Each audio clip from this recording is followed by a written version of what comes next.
O'Rourke was in town today. His visit in Midland got off to a rowdy start, you could say. Protesters, they tried to interrupt the town hall meeting at the MLK Center.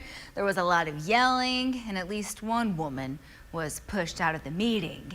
Thanks for staying up late with us. I'm Tatum Gwynn. Now, all that ruckus, it was just as gubernatorial candidate Beto O'Rourke kicked off his town hall meeting in Midland. And once that person was removed, the conversation really began. And it centered on hot-button topics like gun control and abortion. Christina Burgess was at the meeting. She takes the story from here. Hi, Christina. Calm down. Many topics that were discussed tonight at the town hall.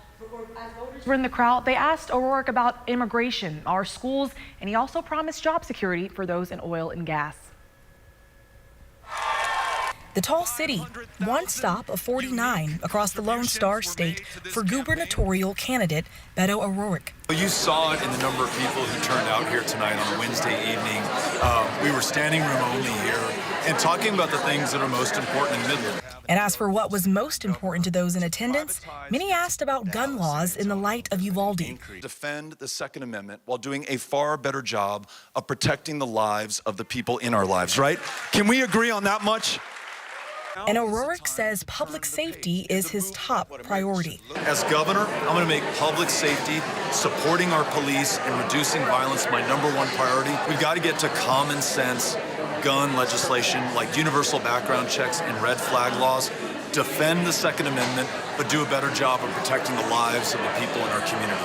Now is the time to turn the page. And we also have an opportunity here in Texas to lead the way in rewriting our immigration laws to ensure that if you want to join family, work a job, petition for asylum, there's a way to do that, but that you follow the law and you do it in an orderly fashion.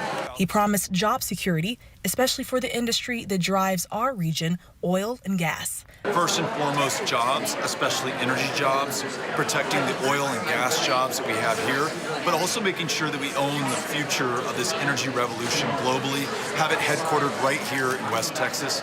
Other major issues asked were about education. Focus on world-class schools so that you and your classmates have the best teachers, the best education. We talked about having the backs of our public school educators, paying them more, treating them with respect, canceling the STAR test so that they can focus on those kids. And protecting women's reproductive rights. As governor, I'm going to work to make sure that every woman in this state can make her own decisions about her own body and her own future. In here, thank you, Midland, Odessa, Permian Basin. We're now going to take your questions. The other topics that he did discuss were helping our veterans and also supporting Medicaid expansion. Tatum. Christina, thank you. Before his stop in the Tall City, Beto started his day in Pecos for a town hall meeting. That is where the conversation focused mainly on gun control and jobs. His tour around West Texas continues tomorrow.